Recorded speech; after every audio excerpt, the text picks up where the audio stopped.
അമ്മ ഭരണസമിതിയിലേക്ക് മത്സരിക്കാനില്ലെന്ന് നടി അൻസിബ ഹസൻ. യുവതലമുറ വരട്ടെ എന്ന് ആഹ്വാനം ചെയ്ത് അംഗങ്ങൾക്ക് കരുണയും ആർജവവുമുള്ള യുവനിരയാണ് വേണ്ടതെന്ന് കാണിച്ച അൻസിബ തുറന്ന കത്തെഴുതി.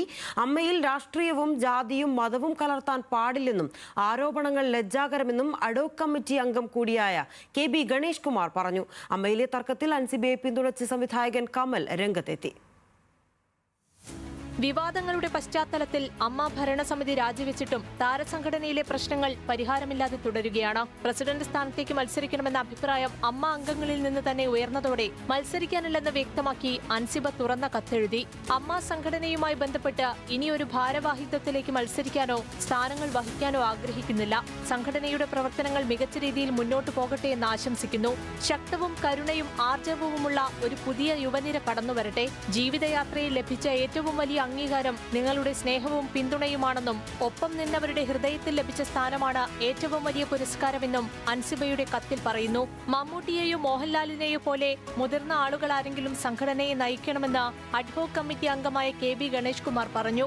അമ്മയിൽ രാഷ്ട്രീയവും ജാതിയും മതവും കലർത്താൻ പാടില്ലെന്നും അത്തരം ആരോപണങ്ങൾ വരാൻ പാടില്ലായിരുന്നുവെന്നും ഗണേഷ് കുമാർ. കലാകാരന് എന്ത്, കലാകാരിക്ക് എന്ത് ജാതി, എന്ത് മതം, അത് പറയുന്നത് തന്നെ തെറ്റാണ്. അങ്ങനെ പറയാൻ പാടില്ല. ജാതി മതമൊന്നും ചോദിക്കാനും പറയില്ല, പറയാനും പാടില്ല. ഇത് ആർട്ടിസ്റ്റിൻ്റെ കലാകാരന്മാരുടെയും കലാകാരികളുടെയും സംഘടനയാണ്. അവിടെ അത്തരത്തിലുള്ള ഡിസ്കഷൻ തന്നെ തെറ്റാണ്. അമ്മയിലെ തർക്കത്തിൽ അൻസിബയെ പിന്തുണച്ച് സംവിധായകൻ കമൽ രംഗത്തെത്തി. മതമാറ്റ ആരോപണം ആശങ്കപ്പെടുത്തുന്നതെന്നും അത് ആഭ്യന്തര പ്രശ്നമല്ല സാമൂഹിക പ്രശ്നമെന്നും കമൽ. മലയാള സിനിമയിൽ ഒരിക്കലും സംഭവിക്കാൻ പാടില്ലാത്ത, അങ്ങനെ ആരുടെയെങ്കിലും ഭാഗത്തുനിന്ന് അങ്ങനെ ഒരു തമാശയ്ക്കാണെങ്കിൽ പോലും അങ്ങനെ ഒരു പ്രസ്താവന വന്നിട്ടുണ്ടെങ്കിൽ അതൊരു സംഘടനയുടെ അകത്തുനിന്ന് അതിൻ്റെ ഭാരവാഹികളുടെ അടുത്തുനിന്നൊക്കെ വന്നിട്ടുണ്ടെങ്കിൽ അത് ഗൗരവമായി പരിഗണിക്കേണ്ടതാണ്. അത് ഒരു സാമൂഹ്യ പ്രശ്നമാണ്. അതൊരു സംഘടനയുടെ ആഭ്യന്തര കാര്യമായിട്ട് മാത്രം കണക്കാക്കാൻ പറ്റും. മൊത്തം കേരളീയ സമൂഹത്തിൽ ഏത് രീതിയിലാണ് സംഘപരിവാർ സംഘടനകളും അതിൻ്റെ ആശയങ്ങളുമൊക്കെ ജനങ്ങളിലേക്ക് എത്തുന്നതെന്ന് നമുക്കറിയാം. ഒളിഞ്ഞും തെളിഞ്ഞും മലയാള സിനിമയിലും അതിൻ്റെതായ അനുരണനങ്ങൾ പല രീതിയിലുണ്ട് എന്നുള്ളതാണ് സത്യം.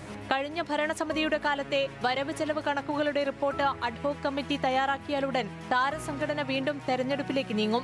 4 മാസത്തിനകം പുതിയ ഭരണസമിതിയെ തെരഞ്ഞെടുക്കാനാണ് നീക്കം. അതിനിടെ സിദ്ദിഖ്, ബാബുരാജ്, ഇടവേള ബാബു തുടങ്ങിയവർ മത്സരിക്കുന്നതിന് തടയിടാൻ ഒരു വിഭാഗം ശ്രമിക്കുന്നുണ്ടെന്നാണ് സൂചന.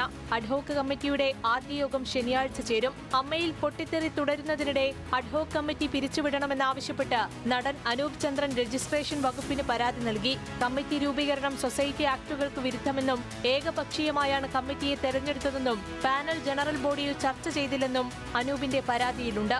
ന്യൂസ് മലയാളം, കൊച്ചി.